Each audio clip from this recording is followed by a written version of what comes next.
My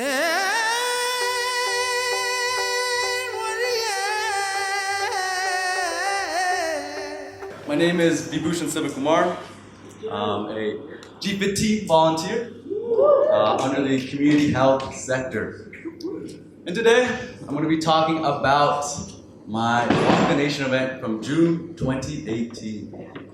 And I want you to know, it's actually still going on at this very moment. Kind of actually, but anyway, it's going on at this very moment, and I'm going to get to why it is. So as I begin, I want you guys to think of two topics, or themes, I'd say, that I'll be talking about today. Differing realities and creation. Differing realities and creation. And how both of these tie into HIV prevention. So, to begin, I want to share with you about my Walk the Nation event. And I can honestly say now, it was quite an extraordinary day, to be honest. We did a lot in 1 month to make that day happen, and my community and I really came together. We put together a primary school track event.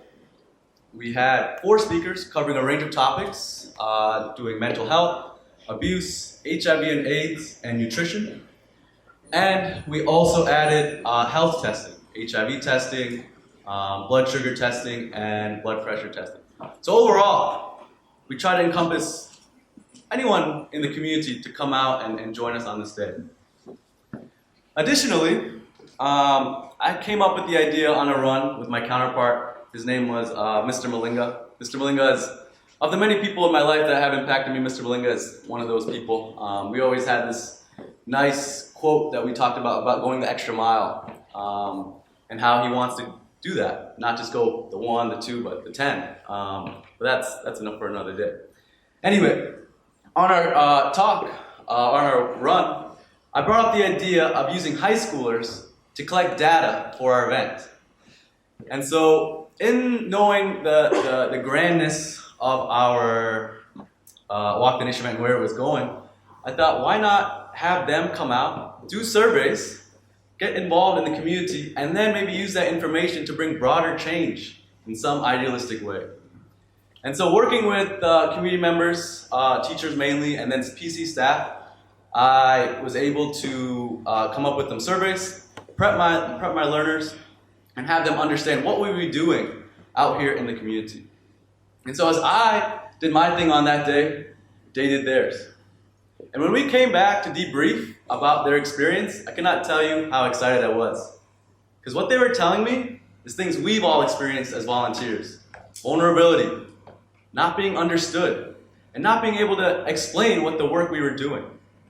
And so as that was getting through my head, I was very excited to hear them and get this new reality and experience that so much they don't necessarily get at all times.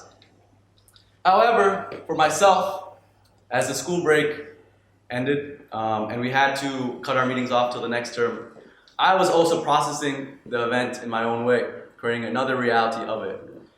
And for all the great things that happened during the day, the cracks that formed started to become chasms in my mind.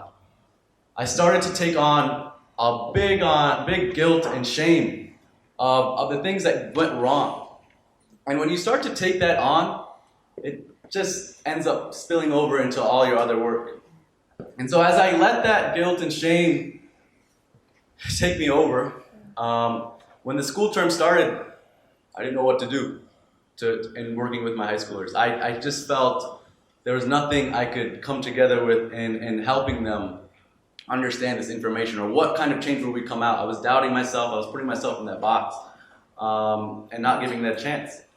And so as I moved myself into other projects and tried to push myself away from this one, and now I'll just come back to this one point. I think when I looked at that day and its impact, I think I wanted to see the smiles, the faces, everything, like everyone just coming together. I didn't get that. All of it, at least. And when I didn't get all of it, none of it matters then, right? And so, as I push through, I'm going to take you guys to now January 2019. I'm in Bushleni. If you guys haven't heard of it, Paul can tell you all about it. And his on our great times there. And I met one of my learners out there. I met one of my learners by chance. And he asked me, Maja, why aren't we going over the results? I want to know more about what we got. And to my surprise, to be honest, it's been 7 months. 2 weeks, I got that excitement, but here's someone asking me that they still want to know what happened on that day. So in my mind, after failing my learners, I had to step up. But again, I was struggling with how. How do we get this overarching picture? How do we get this understanding of this work, this research? Because when we talk about HIV prevention, I wanted them to understand it wasn't about just asking or doing, certain lessons or work. It's about capturing data and improving on that and working towards that. So my mind was still in that idealism of trying to create this overall picture.